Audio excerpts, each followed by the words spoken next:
Pertanyaannya berurut Tuhan. Abu Jahal itu mau membaca syahadat enggak? Ya. Enggak toh?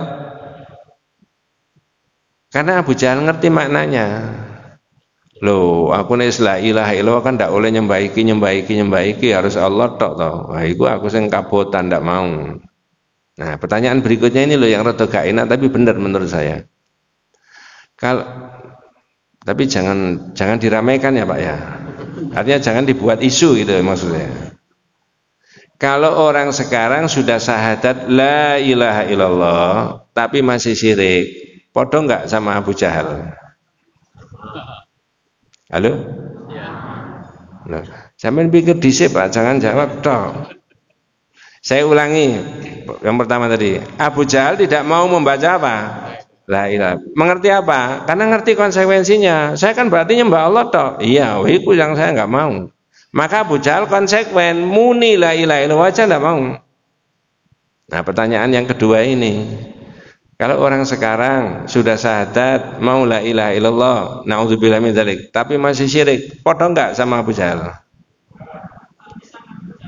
Nah itu, tapi jangan banter-banter. Masih mending siapa?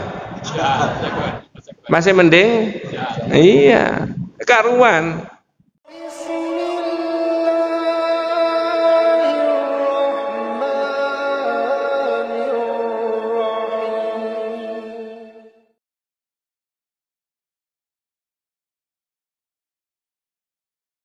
Assalamualaikum warahmatullahi wabarakatuh. Bismillahirrahmanirrahim. Innal hamdalillah nahmaduhu wa nasta'inuhu wa nastaghfiruh wa na'udzu billahi min syururi anfusina wa min sayyiati a'malina. May yahdihillahu fala mudilla lahu wa may yudlil falan tajida lahu waliyyan mursyida. Asyhadu an la ilaha illallah wahdahu la syarika lah wa asyhadu anna Muhammadan abduhu wa rasuluhu la nabiyya ba'dah. Allahumma sholli ala Muhammad wa ala ali Muhammad kama shallaita ala Ibrahim wa ala ali Ibrahim wa barik ala Muhammad wa ala ali Muhammad kama barakta ala Ibrahim wa ala ali Ibrahim fil alamin innaka Hamidum Majid. Amma ba'du. Ma'asyiral muslimin rahimani wa rahimakumullah, usikum wa nafsiya bi taqwallahi faqad faza man ittaqa.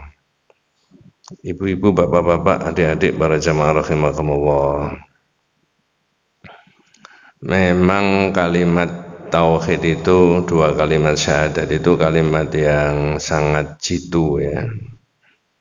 Kalimat pendek tapi maknanya sangat variasi, banyak sekali dan sangat berbobot kalau diurai makna-maknanya itu. Dan kalimat itu adalah kalimat yang tepat untuk membangun keadaan masyarakat itu. Kenyataannya masyarakat itu berbeda-beda etnis, berbeda-beda warna kulit, berbeda-beda kebangsaan, profesi, dan sebagainya. Di internal umat Islam itu disatukan dengan kalimat la ilaha illallah Muhammad Rasulullah itu. Kita memang tidak boleh menyimpang dari itu ya. Orang kafir kalau masuk Islam ya suruh baca syahadat dulu ya. Terus sepanjang hidupnya ya berdasarkan dua kalimat itu. Nanti mengakhiri hidup ya pakai kalimat la ilaha illallah itu. Kemudian nanti kalau sudah yang memakamkan itu pulang ya ditanya tentang kalimat itu ya. Itu siapa Robmu, man Robbuka itu ya. Terus siapa nabimu. Kemudian yang ketiga apa agamamu. Ya jawabannya ya kita belum seberapa fasih karena belum berpengalaman karena ya. Artinya belum berpengalaman ditanya itu gitu. Ya. Nah kalau orang nggak paham ya dikiranya apa kalimat cuma itu aja, enggak, maknanya banyak sekali gitu ya. Nah sekarang pagi hari ini ingin membahas dengan kita semuanya tentang ahamiyatut tauhid. Nah begitu ya. ahamiyatu tauhid itu, urgensinya dan pentingnya dua kalimat tauhid itu, syahadat itu, la ilaha illallah Muhammad Rasulullah itu. Cuma pikiran kitab tauhid ini dimulai dengan khalaqallahu hadhil alam li ibadatihi wahdahu. Dimulai dari itu. Apa maksudnya? Allah menciptakan alam itu untuk satu tujuan. Alam, berarti bukan manusia tok. Apa satu tujuannya? Untuk menyembah Allah saja. Jadi kalau benda padat, benda gas, air, tumbuh-tumbuhan, binatang dan sebagainya, itu sudah pakai bahasa populer, sudah disetting, diprogram sama Allah. Telur ya menetasnya sekian hari gitu loh ya. Kemudian air direbus sekian derajat ya mendidih. Itu namanya sudah diprogram sama Allah. Ya, benda batu ditaruh di air ya tenggelam ya. Kalau gabus ya enggak. Tapi anak-anak kita itu mempelajari katanya BD-nya lebih berat daripada BD air. Tapi tauhidnya sebenarnya ini alam sudah disetting oleh Allah. Manut semuanya enggak ada itu yang berubah, itu enggak ada. Ya, jadi nah begitu ya. Tapi manusia tidak begitu, ya. Saya tidak biasa langsung bacakan terus saya terangkan, itu enggak. Mesti ada variasinya dulu ya. Ada apa istilahnya itu? Ada intronya ya, intro. Intro itu kan menyanyi berarti kan. Ini bukan menyanyi kok apa.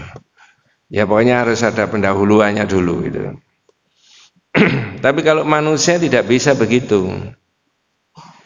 Ya, yang bisa begitu apa yang ada dalam organ tubuhnya manusia. Detak jantungnya normal itu berapa? Itu sudah paten, eksak ya. Kemudian kolesterolnya normalnya berapa itu, Pak? Makanya jangan banyak makan apa tadi? Duren. Ya. Ya, apalagi duren 3, waduh bahaya itu, Pak. Duren berapa? 3. Ya. Sudah lewat itu Pak ya, sudah turun. Ya, itu yang diatur sama Allah itu ya. Kandungan darah gula yang ada itu berapa itu. Macam-macam lah ilmunya Pak Dokter, itu bukan ilmu saya. Yang diatur oleh Allah secara eksak paten itu. Tapi perilakunya manusia nggak bisa Pak. Digitukan itu nggak bisa. Ayo orang sekian banyaknya itu di masjid, ya mohon maaf, perilakunya beda-beda nggak Pak? Hobinya beda-beda nggak? Tapi disatukan dengan tauhid itu, supaya fokus itu. Mengapa kok begitu? Manusia itu dalam dirinya manusia ada macam-macamnya. Ada akal sehatnya, ada nafsunya nggak Pak? Ada nafsunya. Nafsu ingin menguasai harta, nafsu ingin berkuasa terus menerus kalau bisa. Cuma saya tidak tanya berapa periode, tidak tanya begitu ya, nanti keliru ya, enggak ya. Itu wajar manusia itu ya. Ya. Nah, ada nafsunya itulah maka kata-kata kitab ini khusus manusia beda sama perlakuannya terhadap alam itu tadi. Kalau alam sudah diprogram, sudah manut semuanya sama Allah. Mulai zaman Nabi Adam sampai sekarang namanya batu kalau ditaruh di air ya tenggelam. Namanya air yang membasahi gitu. Kalau hujan deras ya airnya mengenangi tempat-tempat yang apa? Rendah. Itu sudah settingannya Allah. Manusia nggak bisa digitukan. Nah, kata kitab ini wa arsalar rusulul yad'un nas ila tauhidihi. Khusus manusia supaya perilakunya baik, Allah mengutus apa? Rasul. Dan Rasul itu berfungsi untuk mengajak manusia mentauhidkan Allah itu, ya. Makanya dalam kitab yang lain ada keterangan begini. Allahu khalaqana wa razaqana wa lam yatrukna hamalan. Allah itu yang menciptakan kita, kemudian memberi rezeki kepada kita dan tidak meninggalkan kita begitu saja. Loh, gimana Pak? Tidak meninggalkan begitu saja itu? Bal arsala ilaina rasulan. Bahkan Allah itu mengutus seorang apa? Rasul. Nah, Rasul itu berfungsi itu tadi. Ya, mengajarkan manusia kepada intinya pada tauhid. Wa hadzal Qur'anul Karim yahtammu bi aqidati tauhid fi aktsari suwarihi. Al-Qur'an itu banyak menitik beratkan tentang akidah tauhid di berbagai ayat dan suratnya. Ini kalau saya tanya mesti bisa menjawab semuanya itu. Kalau enggak ya kebangetan itu ya. Ayo Pak, Bu, surat apa, ayat berapa yang menjelaskan tentang tauhid yang panjenengan baca setiap hari lebih dari 30 kali? Halo?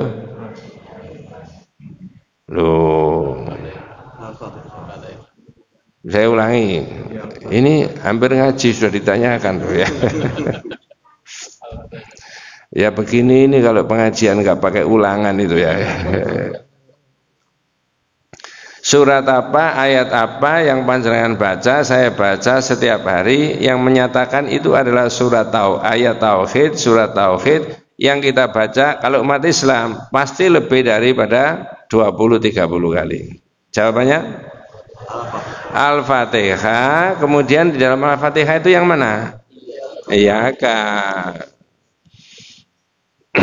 Iyyaka na'budu wa iyyaka nasta'in. Apa bahasa Indonesianya? Hanya kepadamu kami menyembah dan hanya kepadamu kami mohon apa? Makanya dulu ketika menerangkan iyyaka na'budu wa iyyaka nasta'in itu ada titik tekannya ayat itu. Mudah-mudahan tidak lupa. Ayat itu menurut bahasa mestinya bacanya gimana? Mestinya. Ini tambah ngeluh saya ini. Mestinya menurut bahasa bacanya itu apa? Na'budu iyyaka wa nasta'inu iyyaka. Yang didahulukan apa? Na'budu. Tapi di Quran yang didahulukan apa? Iyyaka. Yang benar ya tetap iyyaka na'budu wa iyyaka nasta'in. Nggak boleh dibolak-balik. Lah itu siapa Pak yang ngarang? Bukan ngarang, menurut bahasa itu loh. Makanya dalam kitab-kitab tauhid itu diurai mengapa kok iyyaka ini didahulukan sama Allah, mestinya di belakang. Oh, maksudnya supaya manusia itu fokus ya, makanya didahulukan. Ya, nah itu sudah lewat beberapa bulan sudah diterangkan kemarin itu. Makanya imam-imam di Masjidil Haram itu kadang-kadang baca Fatihah saja nangis itu. Alhamdulillahi Rabbil Alamin Ar-Rahmanir Rahim Maliki Yaumiddin Iyyaka na'budu wa iyyaka. Nggak bisa terus. Dan itu bukan dibuat-buat itu. Ya. Mengapa kok sampai dia mikir itu analisanya itu. Ya, mikir gimana? Ini lisan saya ini tiap hari ngomong sama Allah, matur menyampaikan sama Allah hanya kepadamu ya Allah. Kami menyembah dan hanya kepadamu kami minta pertolongan. Nah, jangan-jangan ini nggoroi Allah gitu. Kalau ini goro sama Allah, besok di akhirat saya ini diapakan lisan saya loh. Terus sampai direwangi apa? Nangis ya. Nah begitu ya. Maka kata kitab ini wa hadzal Qur'anul Karim, Al-Qur'an itu yahtammu bi aqidati tauhid fi aktsari suwarihi. Banyak menitik beratkan tentang akidah tauhid di berbagai surat dan ayatnya. Wa yubayyinu dharar syirki 'alal fardi wal jama'ati. Terus banyak ayat Al-Qur'an yang menerangkan apa? Bahayanya syirik baik terhadap individu maupun terhadap kolektif masyarakat. Nah, begitu. Ayo Bu, bahaya mana orang terpapar COVID-19 sama terpapar syirik? Kok iso? Ya. Kalau terpapar COVID-19 mudah-mudahan dibersihkan, diangkat sama Allah Subhanahu wa taala dan kita disehatkan sama Allah Subhanahu wa taala. Paling tidak maksimal naudzubillah min dzalik. Kalau enggak ketulungan, orang itu apa? meninggal. Ini sahabat-sahabat kita banyak, teman-teman saya juga ada. Ya. Tapi kalau terpapar syirik, ya, apalagi kalau terpapar COVID-19, lalu orangnya itu muslim, mukmin, mukhlis ya. Dalam sebuah riwayat diterangkan matinya menjadi mati apa? Syahid. Cuma kata Imam Nawawi kaitannya syahidnya itu beda dengan syahid berjuang. Ya wis itu urusan fikih ya. Tapi kalau terpapar syirik kepada Allah, itu kerusakannya itu di dunia sampai di mana? Bahaya luar biasa itu. Iya Pak. Ya, syafaatnya Nabi tidak dapat kalau terpapar syirik dibawa sampai mati. Ya, saya sudah terangkan di kitab yang lama itu ya. Mungkin sudah 5 tahun yang lalu barangkali ya. Ya. Nah, terus apa namanya, kalau dibawa sampai mati pasti itu tidak ada khilaf di antara para ulama, dosanya tidak diampuni. Tapi dosa-dosa lain ada kemungkinan masih bisa diampuni. Tapi kalau syirik itu harga mati. Maka kitab ini menulis wa yubayyinu dharar syirki 'alal fardi wal jama'ati. Nah, begitu. Lalu menjelaskan di beberapa ayat tadi tentang bahayanya syirik itu baik terhadap individu maupun terhadap kelompok masyarakat. Kalau kelompok masyarakat itu misalkan kita berbangsa dan bernegara, lalu tidak ketulungan kecintaannya, kesukaannya kepada harta benda, mengambil yang bukan haknya, ya. Lebih mencintai dunia, lebih mencintai harta benda daripada cintanya kepada Allah dan Rasulullah, maka hidup itu tidak karu-karuan. Uang sekian miliar yang sudah diproyeksikan untuk ini hilang, uang sekian triliun yang dipakai untuk ini tidak tersalurkan karena banyak diambil orang. Ya. Mengapa? Di situ terpapar kesyirikan semuanya Pak. Ya, bagaimana dia mencintai dunia lebih daripada mencintai Allah. Nah, itu contohnya begitu ya. Nanti di sini dirinci juga Pak, macam-macamnya itu anwa'u syirkil akbar, macam-macamnya syirik besar itu ya. Wa huwa sababul halaki fid dunya. Syirik itu bisa menyebabkan kehancuran manusia di dunia, betul. Nah, nanti detailnya ada di bab berikutnya ya. Kemudian wal khuludu fi naril akhirah ya. Dan syirik itu bisa menyebabkan khulud ya, fi naril akhirah. Naudzubillah min dzalik, orang akan dimasukkan mana? Di neraka. Jadi itulah bahayanya itu tauhid syirik tadi. Dan ahamiyatut tauhid, pentingnya tauhid tadi. Kemudian kitab ini melanjutkan inna rusula jami'an bada'u da'watahum ila tauhid alladzi amarallahu li tablighihi linnas. Deretan para nabi dan para rasul itu diperintahkan oleh Allah untuk menjelaskan tentang tauhid. Nah, sekarang saya tanya.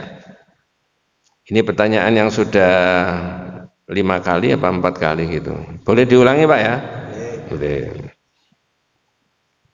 Lebih dahulu mana di dunia itu adanya tauhid dan adanya syirik?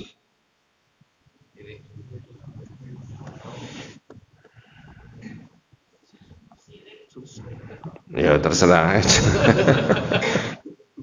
Di dunia ini loh Pak, ya ngurutnya dari mana Ustaz? Ya mulai dari manusia yang pertama. Lebih dahulu mana di dunia orang itu ngerti dan adanya tauhid dibandingkan adanya syirik? Yang dulu apa? Tauhid. Loh kok begitu Pak Ustaz? Ilahnya kan satu, Allah itu ya. Terus Nabi yang pertama siapa?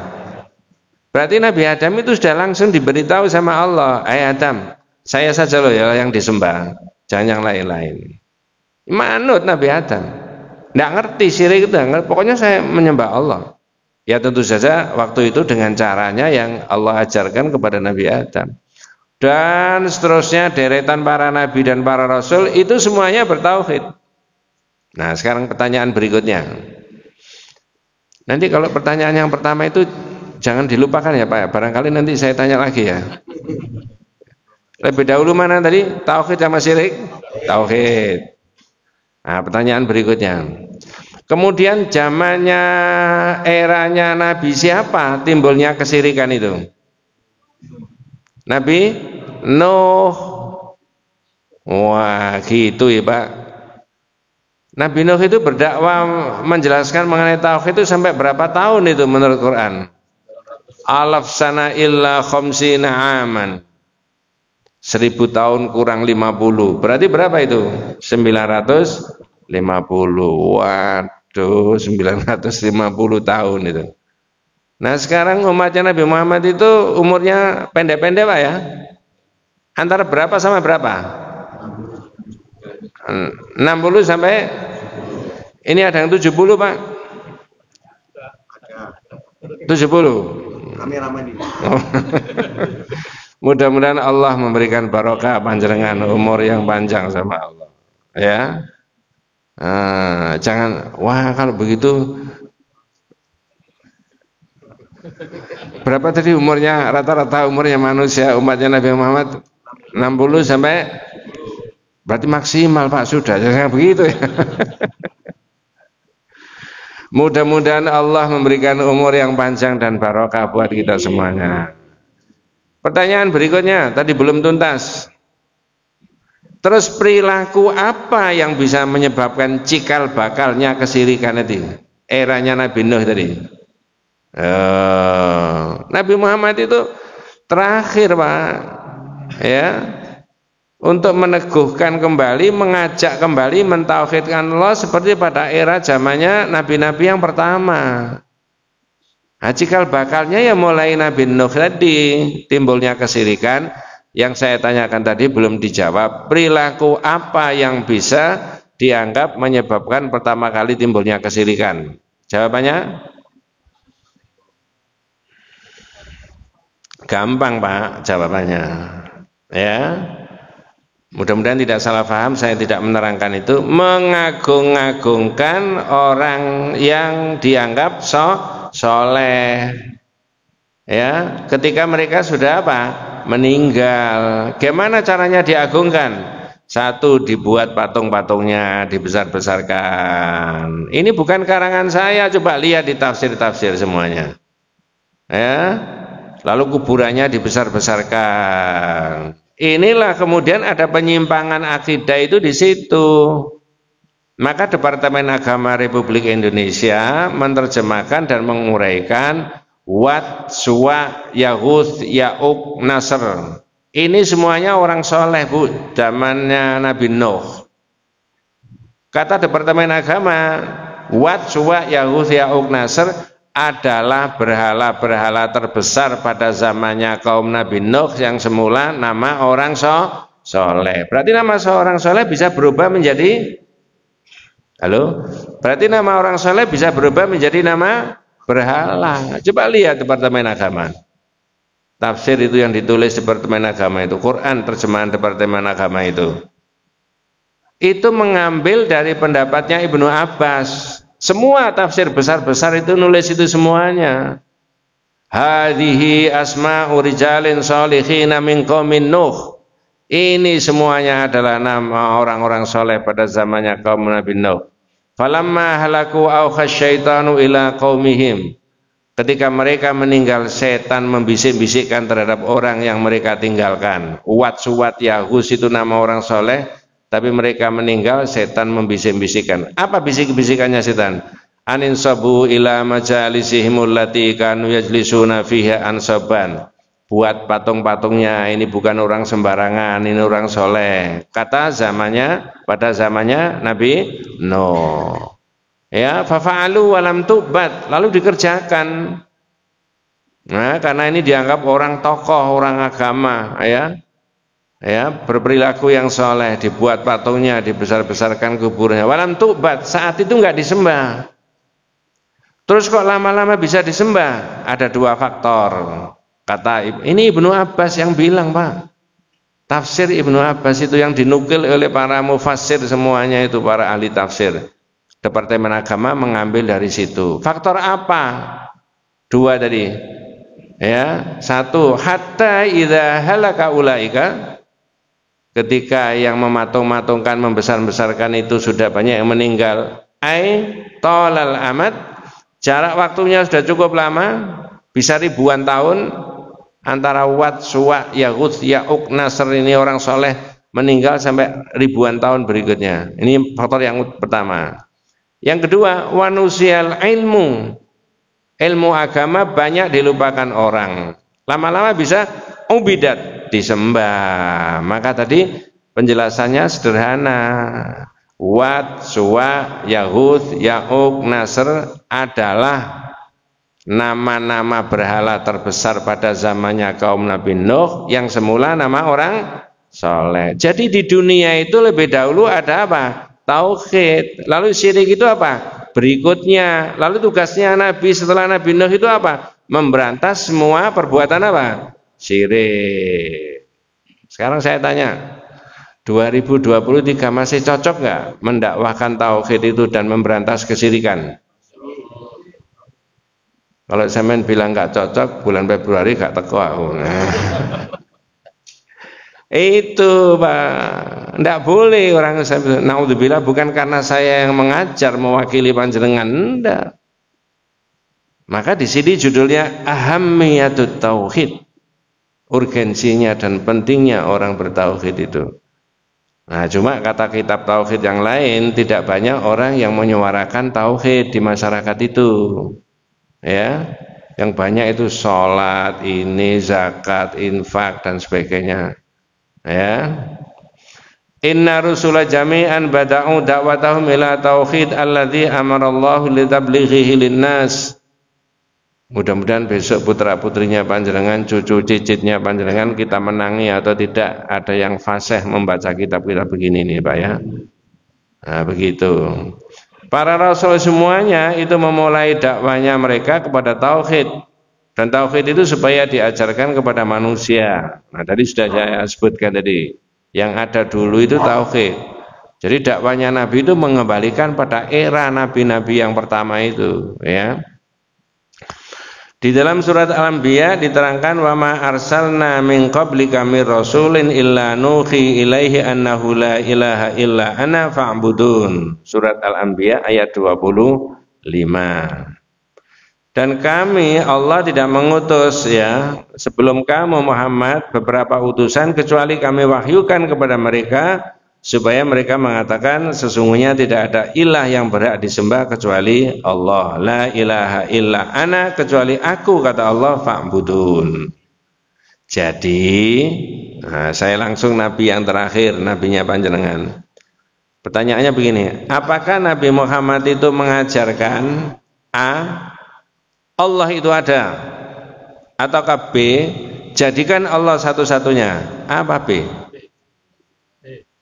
Apa AB? Apa kedua-duanya benar? Kalau mengajarkan Allah itu ada tanpa diajarkan oleh Nabi, mereka sudah tahu. Jadi orang kafir jahiliyah itu sudah percaya kalau Allah itu ada. Dari mana kita bisa tahu? Gampang. Bapaknya Nabi Muhammad namanya? Itu lahir zaman Islam apa zaman jahiliyah? Tapi kalau diberi nama Abdullah, hamba Allah, berarti tentang Allah mereka sudah akrab kan? Sudah tahu kalau Allah itu ada kan? Nah, kalau Abdul Muthalib, bapaknya Abdullah itu ditanya, siapa jenenge anakmu? Abdullah. Maksudnya, lo iki hamba Allah itu. Nah, itu loh. Kau sudah ngerti mereka tentang Allah? Yaitu warisannya dari nabi-nabi sebelumnya. Cuma jahiliyah itu tidak menyembah Allah satu-satunya, Pak. Loh itu loh. Begitu kehadiran Nabi, Nabi disuruh mengajak mereka mengembalikan posisi supaya menyembah Allah satu-satunya. Nah sampai sekarang itu 2023, ya. Cuma ada pertanyaan tuh, cuma kalau dipikir temenan, jawabannya kelihatannya nggak enak, tapi benar. Saya ulangi, ada pertanyaan, tapi kalau dipikir temenan, kelihatannya itu tidak baik, tapi itu benar. Apa saya boleh tanyakan? Boleh. Kalau enggak saya lewati, Pak. Boleh. Ayo, pertanyaannya berurut, Tuan. Abu Jahal itu mau membaca syahadat enggak? Enggak toh? Karena Abu Jahal ngerti maknanya. Loh, aku nek la ilaha illallah kan ndak oleh nyembah iki harus Allah tok toh. Wah, iku aku sing kabotan ndak mau. Nah, pertanyaan berikutnya ini loh yang rada gak enak tapi benar menurut saya. Kalau tapi jangan diramaikan ya Pak ya. Artinya jangan dibuat isu gitu maksudnya. Kalau orang sekarang sudah syahadat la ilaha illallah tapi masih syirik, podo enggak sama Abu Jahal? Halo? Nah, sampean pikir dhisik Pak, jangan jawab tok. Saya ulangi, yang pertama tadi, Abu Jahal tidak mau membaca apa? La ilaha. Mengerti apa? Karena ngerti konsekuensinya. Saya kan berarti nyembah Allah tok. Iya, itu yang saya nggak mau. Maka Abu Jahal konsekuen, muni la ilaha illallah aja nggak mau. Nah, pertanyaan yang kedua ini, kalau orang sekarang sudah syahadat, mau la ilaha illallah, naudzubillah min dzalik, tapi masih syirik, podo enggak sama Abu Jahal? Nah itu, tapi jangan banter-banter. Masih mending siapa? Masih mending? Iya, karuan. Abu Jahal muni la ilaha illallah aja nggak mau. Lah orang sekarang muni la ilaha illallah tapi masih syirik. Ya mending siapa? Loh, tapi jangan banter-banter. Loh ini serius itu Pak. Ya. Kalau tidak biasa ngaji tauhid kena begini seolah-olah mengolok-olok. Enggak mengolok-olok. Orang dakwah itu enggak boleh mengolok-olok. Memberi penjelasan. Abu Jahal itu muni la ilaha illallah aja enggak mau. Tapi kita yang sudah muni la ilaha illallah harus dibebaskan dari perbuatan apa? Supaya ini bisa tegak. Lah kalau sudah la ilaha illallah tapi masih syirik dengan berbagai macam bentuknya, ya masih mending siapa? Abu Jahal, ya. Yes. Ini sampai jam berapa, Pak? 5.30. Ya. Saya itu kasihan jenengan. Tadi sebelum subuh kan sudah banyak kesini kan? Iya. Enggak apa-apa ya? Enggak apa-apa. Apa sampean tidak kasihan saya? Nah itu guyon. Wa hadza Rasulullah sallallahu alaihi wasallam baqiya 13 aman fi Makkah. Masyaallah. Nabi itu di Mekah selama 13 tahun. Hitungan 13 tahun itu mendakwakan tauhid setelah Nabi Muhammad diangkat menjadi apa? Rasul. Usia 40 diangkat menjadi nabi dan rasul oleh Allah Subhanahu wa taala, disuruh berdakwah. Dakwah di Mekah itu dakwah tauhid itu selama berapa? 13 tahun. Berarti hijrah ke Madinah itu usianya berapa? 53. Belum pensiun. Berarti di Madinah tinggal berapa? Memimpin masyarakat Madinah Nabi Muhammad 10 tahun, 2 periode. Lalu kalau mekanisme mengikuti pergantian kepemimpinan nasional kan 2 periode kan? Cuma saya mau tanya gini, enggak enak. Apakah Nabi Muhammad minta diperpanjang? Justru hidupnya Nabi yang tidak diperpanjang sama Allah Subhanahu wa taala. Sampai 63. Mudah-mudahan besok kita semuanya masuk surga bersama Rasulullah sallallahu alaihi wasallam. Orang Islam itu yang diangen-angen itu, Pak. Ya. Kemewahan di dunia segala-galanya kalau kita nggak masuk surga sama Rasulullah itu tidak ada artinya, Pak. Ya, tidak ada artinya. Makanya ada banyak pejabat-pejabat yang menggunakan jabatannya untuk mencari surga. Betul, Pak ya? Pidatonya kepala kepolisian satu negara kan sudah pernah saya omongkan di sini kan? Halo? Nanti kalau saya terangkan, alah pancet aja. Ada kepala kepolisian, jenderal polisi diangkat menjadi kepala kepolisian satu negara. Apa pidatonya? Ini luar biasa, Pak. Saya kepala kepolisian satu negara ini, jabatan tertinggi dalam jajaran kepolisian. Kalau saya bisa adil dan saya bisa jujur dalam menegakkan hukum dan keadilan, tidak tumpul ke atas dan tidak tajam ke bawah, maka dengan jabatan itu saya berhak masuk surga terlebih dahulu daripada Pak Ustadz, Pak Kiai. Artinya menggunakan jabatannya itu untuk mencari apa? Surga. Bisa Pak? Bisa. Boleh nggak? Harus. Jadi punya posisi jabatan itu dipakai untuk proporsional yang sebenarnya, menegakkan keadilan, kejujuran, menegakkan hukum, tidak tumpul ke atas, tidak tajam ke bawah. Tapi berikutnya pidatonya, dan saya sebagai kepala kepolisian satu negara ini, kalau saya tidak bisa jujur dan tidak bisa adil dalam menegakkan hukum dan keadilan, cenderung tumpul ke atas dan tajam ke bawah, maka dengan jabatan itu saya akan diseret ke neraka terlebih dahulu daripada penjahat-penjahat. Nah, kalau negara mana Pak? Enggak tahu. Wong itu karangan saya kok. Enggak tahu. Tapi kalau kita punya pejabat-pejabat mulai dari yang atas sampai ke bawah, pikirannya begitu, visi misinya begitu, ganteng enggak kita gini Pak? Hah? Luar biasa. Lalu untuk apa kalau tidak mengarahkan kita ke surga itu ya? Nah, begitu. Jadi tadi wa hadza Rasulullah sallallahu alaihi wasallam baqiya 13 aman fi Makkah. Ini saya sebut Rasulullah itu ya, mudah-mudahan dapat syafaatnya Rasulullah sallallahu alaihi wasallam. Selama 13 tahun wa huwa yad'u qaumahu ila tauhidillah wa du'ai wahdahu duna siwahu, mengajak umatnya selama 3 tahun itu untuk menyembah Allah.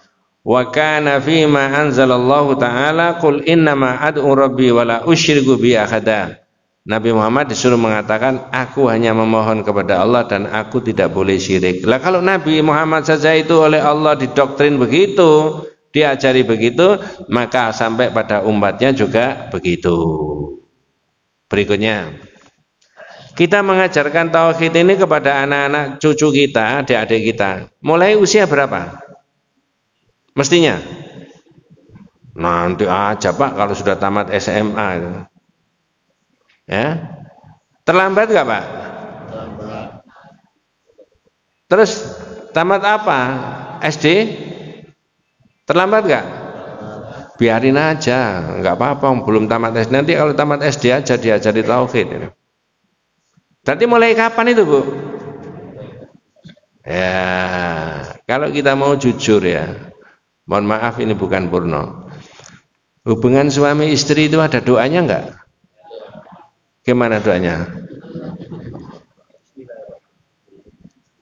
Kira-kira jenengan dan saya itu banyak berdoanya tak banyak lalinya? Ya, ini yang sepuh-sepuh ya sudah nggak nyambung. Ada doanya, itu aja minta kepada Allah, kalau Allah mentakdirkan jadi putra-putri kita, itu supaya dijauhkan dari godaan siapa? Setan. Maknanya doanya kan di situ. Jangan keliru begitu mau hubungan suami istri kemudian doanya Allahumma barik lana fima razaqtana. Jadi makan itu ya. Mengapa kok saya bilang gitu? Ini contohnya Nabi kita Bu. Wa yurabbi Rasulullah SAW atba'ahu ala tauhid mundu sighar. Nabi itu mengajarkan tauhid ini kepada para pengikutnya, para sahabatnya mulai dari kecil. Ya. Jadi masih digendong-gendong, bisa diangkat sama Nabi, itu sudah diajarkan. Apa ajarannya? Fayaqulu ibni ammihi Abdullah ibni Abbas. Abdullah bin Abbas ini usianya agak jauh sama Nabi, ya. Itu padahal ini sepupunya Nabi. Diangkat-angkat, idza sa'alta fas'alillah wa idza sta'anta fasta'in billah. Kalau kamu tanya, tanyalah kepada Allah. Kalau kamu minta, mintalah pertolongan kepada Allah. Kalau kamu minta, mintalah kepada Allah. Kalau kamu minta pertolongan, mintalah pertolongan kepada Allah. Imam Nawawi dan Imam Al-Haytami mengatakan fi amrin min umurid dunya wal akhirah, yaitu baik perkara dunia maupun perkara akhirat. Wa hadza tauhid huwa haqiqatu dinil Islam alladzi bunya alaihi, dan tauhid itulah la ilaha illallah merupakan dasar daripada agama Islam. Betul Pak? Coba saya tanya. Setelah syahadat itu rukun Islam itu apa? Sholat, betul ya? Semuanya ngerti. Kalau sholat ditegakkan tidak atas dasar tauhid, dapat pahala apa enggak? Bisa batal enggak sholatnya? Batal dalam arti enggak dapat pahala, betul enggak? Betul. Salah satu daripada tidak ditegakkannya dengan tauhid itu ada syirik. Kalau sholatnya ada apanya? Riya. Maka mestinya harus tauhid didahulukan, bukan diajari sholat. Setelah syahadat, sholat, terus apa? Zakat, infak, sedekah. Sebanyak-banyak duit yang diberikan kepada kebaikan itu kalau naudzubillah ada riyaknya, dapat pahala apa enggak? Enggak. Oh, kalau begitu tauhid itu yang harus didahulukan. Wa hadza tauhid huwa haqiqatu dinil Islam alladzi buniya alaihi. Alladzi la yaqbalullah min ahadin siwahu. Ya, tanpa tauhid itu maka amal itu tidak akan diterima oleh Allah Subhanahu wa taala. Dilanjut Pak ya? Kelihatannya kok sudah belum ya? Belum. Itu sudah disiapkan apa belum sih? Belum. Laqad 'allama Rasulullah sallallahu alaihi wasallam ashabahu ayyabda'u da'watahum lin-nasi bitauhid. Nabi juga mengajarkan para sahabatnya itu ketika disuruh dakwah juga harus dimulai dengan tauhid. Falyakun awwalu ma tad'uhum ilaihi syahadatu an la ilaha illallah. Itu Mu'ad bin Jabal, itu diutus Nabi untuk ekspansi berdakwah itu juga dimulai dengan tauhid. Mu'ad, kamu nanti sampai di sana ajarkan orang-orang itu syahadat dulu ya, gitu loh. Nah sekarang kalau panjenengan dan saya mau didakwai tauhid, wong sudah muni la ilaha illallah, Pak. Diapakan, Pak? Dakwah tauhidnya sekarang itu loh. Di internal umat Islam kan sudah muni la ilaha illallah kan? Terus dakwah tauhid itu diapakan? Apa yang harus disampaikan? Wong saya sudah syahadat ini. Apanya yang harus didakwai? Diuraikan makna-maknanya syahadat itu apa saja supaya bisa diapakan? Diamalkan. Kalau cuma dilafalkan toh itu kan kurang efek ya. La ilaha illallah ditulis toh di kaca-kaca mobil, kaca-kaca jendelanya masjid itu enggak ngefek, cuma ditulis toh. Tapi pesan daripada para ulama itu adalah supaya diuraikan maknanya supaya tauhid itu bisa diamalkan. Inna tauhid yatamatsalu fi syahadati alla ilaha illallah wa Muhammad Rasulullah. Ini yang penting Bu, perhatikan sebelum saya akhiri. Tauhid itu kandungannya dari dua sumbernya. Sudah berkali-kali, yaitu satu la ilaha illallah, yang kedua Muhammad Rasulullah. Maknanya perhatikan. Wa maknaha la ma'budu bihaqqin illallah. La ilaha illallah maknanya tidak ada Tuhan yang berhak disembah kecuali. Nah, sekarang saya tanya. Kalau di masyarakat itu umumnya diterjemahkan gimana la ilaha illallah itu? Apa panjenengan tidak perhatian? Coba di Al-Ikhlas itu ya. Ya, itu diterjemahkan apa? Ketika ada kalimat la ilaha illa anta, itu apa terjemahnya? Apakah diterjemahkan tidak ada Tuhan kecuali Allah, ataukah tidak ada Tuhan yang berhak disembah kecuali Allah? Yang mana yang betul? Yang pertama apa yang kedua? Yang kedua. Tapi ada enggak orang menerjemahkan yang pertama tadi? Siapa? Kalau la ilaha itu tidak ada Tuhan, siapa bilang enggak ada Tuhan? Wong banyak kok. Banyak Pak. Saya tanya, benda bisa dituhankan? Barang bisa dituhankan? Orang bisa dituhankan? Satunya apa? Benda, barang, orang, supaya nadanya sama. Uang bisa dituhankan? Bisa. Gimana bentuknya? Ya nanti aja diterangkan. Ya. Orang kena uang sekian juta, sekian miliar, sekian triliun, lalu tidak ngomong menurut imannya, tidak ngomong menurut pikirannya, tidak ngomong menurut ilmunya, cenderung ngomongnya itu keliru dan sebagainya. Itu sama dengan dia sudah kena itu menuhankan apa tadi? Uang. Sekarang ada nggak kondisi begitu kira-kira Pak? Nah, ini tajam sebenarnya. Mestinya menolak orang itu. Oh, enggak bisa Mas, walaupun 2 miliar, 2 triliun enggak bisa saya. Wong saya ini diberi anugerah Allah pikiran yang sehat. Saya diwisuda sampai S3 kok saya disuruh ngomong tidak sesuai dengan ilmu saya walaupun saya dikasih uang. Nggak bisa. Nah, itu namanya prinsip bertauhid itu di situ. Ya.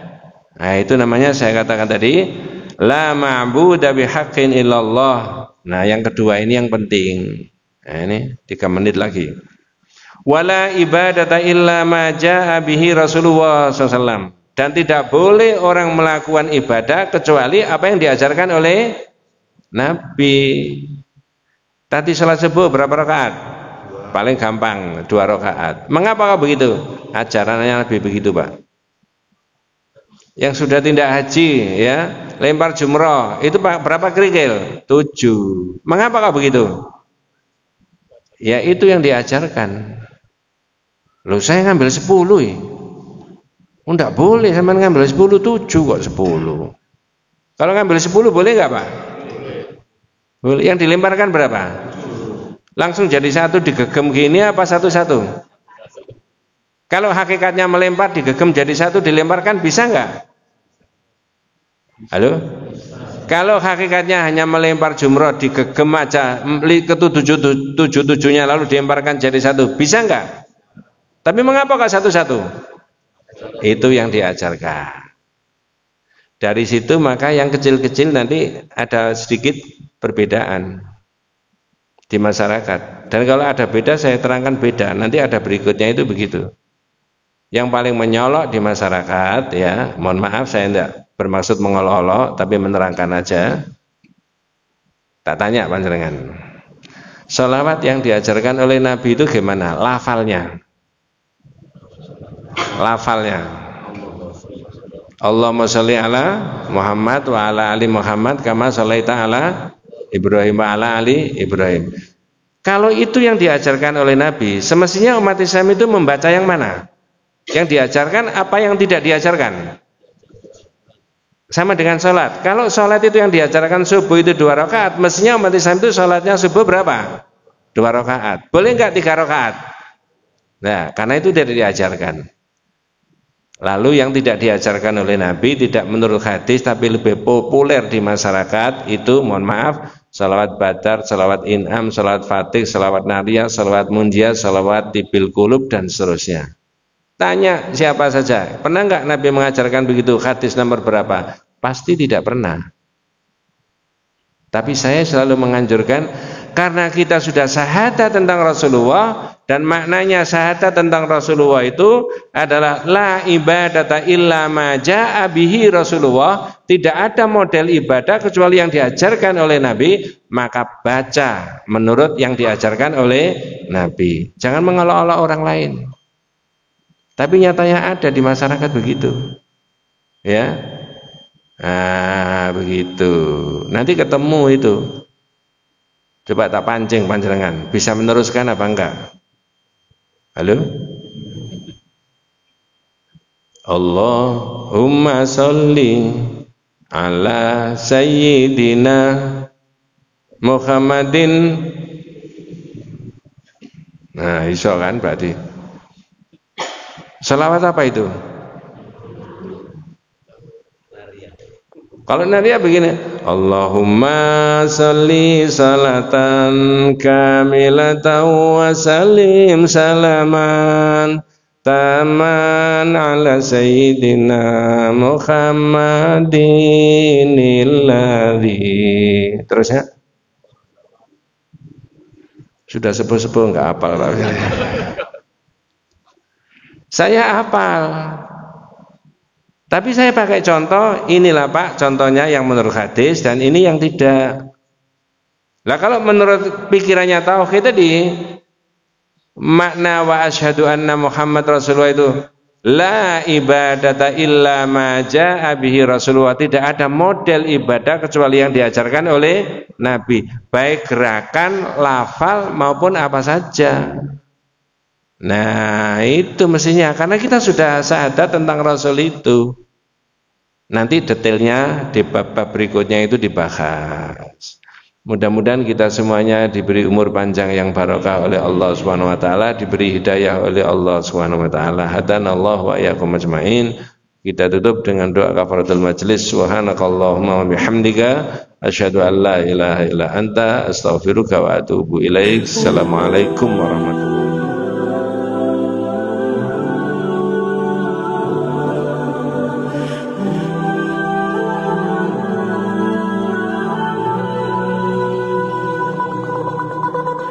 Oh